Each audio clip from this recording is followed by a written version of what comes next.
వైకాపా కార్యాలయంలో ప్రతిపక్ష నేత జగన్ మీడియాతో మాట్లాడుతున్నారు. ప్రత్యక్ష ప్రసారం ద్వారా చూద్దాం. ప్రతి సంఘానికి పేరు పేరున ధన్యవాదాలు తెలుపుతా ఉన్నా. ఎందుకనంటే ఇవాళ రాష్ట్ర వ్యాప్తంగా ఈ బంధు పిలుపు ఎందుకు ఇచ్చాం, ఈ బంధు ప్రజలు స్వచ్ఛందంగా విజయవంతం చేయడానికి ఇన్నడుగులు ముందుకు వేసి చంద్రబాబు నాయుడు గారిని బీజేపీ ప్రభుత్వాన్ని తిరస్కరించి ఎందుకు తోడుగా వచ్చారు అనంటే కారణం ప్రత్యేక హోదా ఇవ్వబోము అని చెప్పి కేంద్ర ప్రభుత్వం తరపున అరుణ్ జైట్లీ గారు అన్న మాటలను పూర్తిగా వ్యతిరేకిస్తున్నాము అని చెప్పడానికి. అరుణ్ జైట్లీ గారు కేంద్ర ప్రభుత్వం ప్రత్యేక హోదా ఇవ్వబోము అని వాళ్ళు చెప్తా ఉంటే చంద్రబాబు నాయుడు గారు దగ్గరుండి అర్ధరాత్రి పూట దాన్ని స్వాగతిస్తున్నాము అని చెప్పడానికి ప్రజలు తీవ్ర నిరసన తెలుపుతూ ఈ బంద్ను విజయవంతం చేశారు. బాధ ఎక్కడ అనిపిస్తుంది అని అంటే ముఖ్యమంత్రిగా ఉన్న వ్యక్తి, రాష్ట్రానికి ప్రత్యేక హోదా తేవాలి అని తాపత్రయపడవలసిన వ్యక్తి పూర్తిగా తన వ్యక్తిగత స్వార్థం కోసం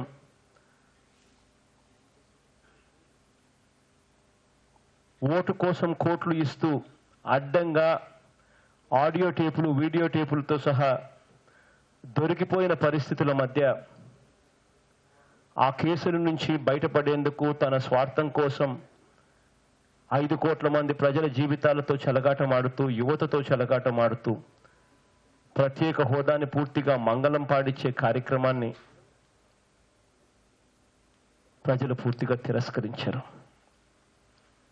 బాధ ఎక్కడ అనిపిస్తుంది అనంటే ఒకవైపున చంద్రబాబు నాయుడు గారు స్వాగతిస్తున్నాము అన్న కేంద్ర ప్రభుత్వం ఇచ్చిన ప్రకటనను మేము ప్రత్యేక హోదా ఇవ్వబోము అని చెప్పి వాళ్ళు కేటగారికల్గా చెబుతున్న పరిస్థితుల్లో దాన్ని చంద్రబాబు నాయుడు గారు స్వాగతిస్తున్నాము అని చెప్పిన దానికి రాష్ట్ర వ్యాప్తంగా వ్యతిరేకతతో బంద్ను విజయవంతం చేస్తే చంద్రబాబు నాయుడు గారు సిగ్గు లేకుండా మళ్ళీ ఈరోజు అసెంబ్లీలో చెప్పలేము అని అసెంబ్లీ సభను సైనిడై చేసి నిరవధిక వాయిదా వేసి మండలిలోకి వెళ్ళి ఇదే చంద్రబాబు నాయుడు గారు అక్కడ మాట్లాడిన మాటలు నిజంగా బాధాకరం. మండలిలో ఇదే చంద్రబాబు నాయుడు గారు అక్కడికి వెళ్ళి మళ్ళీ పాత మాటలే, హోదా వల్ల ఏం ప్రయోజనం, నార్త్ ఈస్టర్న్ స్టేట్స్కు ప్రత్యేక హోదా ఇచ్చినందువల్ల ఏం మేలు జరిగింది అని సిగ్గు లేకుండా మళ్ళీ మండలిలో ఈరోజు చంద్రబాబు నాయుడు గారు మాట్లాడారు అని అంటే నిజంగా అసలు ఈ మనిషేనా అని అడుగుతా ఉన్నా. రాష్ట్రాన్ని ఆడపొద్దు ఆ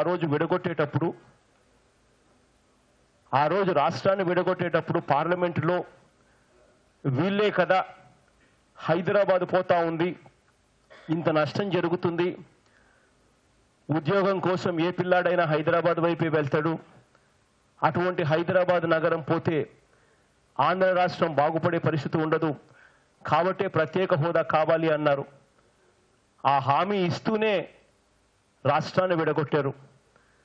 ఆ రోజు 5 ఏళ్ళు సరిపోదు 10 ఏళ్ళు కావాలని చెప్పి ఆ రోజు పార్లమెంటులో చెప్పి ఆ తర్వాత ఎన్నికల్లో ఇదే చంద్రబాబు నాయుడు గారు మేనిఫెస్టో రిలీజ్ చేయడమే కాకుండా ఎన్నికల్లో 15 సంవత్సరాలు ప్రత్యేక హోదా కోసం మేము అధికారంలోకి వస్తే తీసుకొస్తామని చెప్పి మాటలు ఇచ్చి ఎన్నికలైపోయిన తర్వాత ఇదే చంద్రబాబు నాయుడు గారు ఇవాళ మాట మారుస్తూ ప్రత్యేక హోదా వల్ల ఏం ప్రయోజనం, నార్త్ ఈస్టర్న్ స్టేట్స్కు ఏం మేలు జరిగింది అని ఇవాళ చంద్రబాబు నాయుడు గారు మండలిలో ఇటువంటి మాటలు మాట్లాడుతున్నాడు అని అంటే నిజంగా ఈ మనిషి పాలించడానికి అర్హుడా అని చెప్పి నేను అడుగుతా ఉన్నా. నోరు తెరిస్తే మోసం, నోరు తెరిస్తే అబద్ధాలు. ఇదే చంద్రబాబు నాయుడు గారు నిన్న సాయంత్రం నుంచే ఇది విజయవంతం చెయ్యకూడదు, బంద్ విజయవంతం కాకూడదు అని ఎంతగా ఆరాటపడ్డాడు అని అంటే, ఒకవైపున స్వాగతం పలుకుతాడు, అరుణ్ జైట్లీ గారు ఇవ్వబోము అని చెప్తా ఉంటాం, ప్రత్యేక హోదా ఇవ్వబోము అని చెప్తా ఉంటే స్వాగతం పలుకుతాడు. రెండో వైపున ఈ బంద్ను ఫెయిల్ చేయడం కోసం, ఈ బంద్ విజయవంతం కాకూడదు అని చంద్రబాబు నాయుడు గారు చేసిన ప్రయత్నాలు చూస్తే అసలు ఈ మనిషే ప్రత్యేక హోదాకు అడ్డు తగులుతా ఉన్నాడు. ఈ మనిషి గట్టిగా ధైర్యం చేసి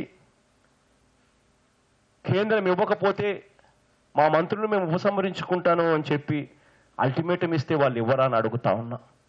అది ఇవ్వకపోగా స్వాగతిస్తున్నాను, వస్తే ఏం ప్రయోజనం, నార్త్ ఈస్టర్న్ స్టేట్స్కి ఏం మేలు జరిగింది అని అనడం కాక, బంద్ ఫెయిల్ కావాలి అని బస్సులను బలవంతంగా ఆర్టీసీ బస్సులను తిప్పడం, అరెస్టు చేయించడం, బలవంతంగా స్కూళ్ళు కాలేజీలు తెరిపించాలని ప్రయత్నం చేయడం, బలవంతంగా దీన్ని ఫెయిల్ చేయాలని ఇన్ని ప్రయత్నాలు చేస్తూ ఉంటే నిజంగా ఈ మనిషి కాదు. అయినా మరొక్కసారి రాష్ట్ర ప్రజలందరికీ కూడా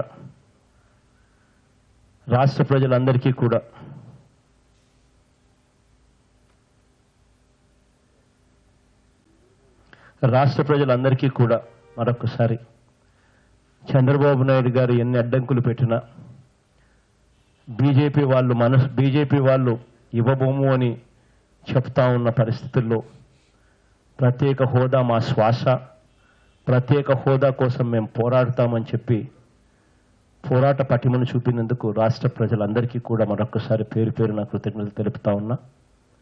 ఈ పోరాటం ఇంతటితో ఆగదు. అవసరమైతే ఈ పోరాటం ఎన్ని రోజులైనా చేస్తాం. పాలకుల్లో మార్పు వచ్చేదాకా చేస్తాం. తెలంగాణ రాష్ట్రం ఏదైతే ఇంపాసిబుల్ అని చెప్పి అనుకున్న పరిస్థితుల్లో తెలంగాణ రాష్ట్రం సాధించుకున్న వాళ్ళ దగ్గర నుంచి స్ఫూర్తిని తీసుకుంటాం. ఇంకా తెలంగాణ రాష్ట్రం ఇంపాసిబుల్ అనుకున్నది సాధ్యమైంది. ఇదైతే ఇంపాసిబుల్ కాదు.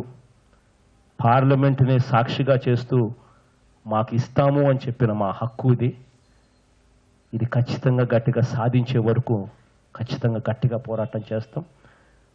పోరాటంలో రాబోయే రోజుల్లో జరిగే ప్రతి పోరాటంలో కూడా మీ అందరి సహకారం కూడా కావాలని చెప్పి రాష్ట్ర వ్యాప్తంగా ఉన్న ప్రతి అక్క చెల్లెమ్మ, ప్రతి అవ్వ తాత, ప్రతి సోదరుడికి, స్నేహితుడికి మరొకసారి రిక్వెస్ట్ చేస్తా ఉన్నా. ఎందుకనంటే ఇది ఒక్క జగన్ వల్ల అయ్యే పని కాదు. జగన్కు మీ అందరి సపోర్ట్ కావాలి, అండదండలు కావాలి. అప్పుడు ఇది సాధించుకోగలుగుతాం.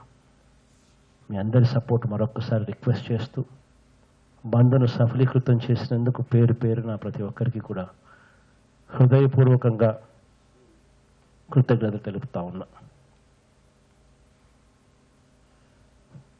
ఇప్పుడే మా మీడియా సెల్ నుంచి పేపర్ వచ్చింది. అసెంబ్లీ జరుగుతూ ఉన్నప్పుడు అసెంబ్లీలో జరిగిన వీడియోస్ మీడియాకి రిలీజ్ చేశారట.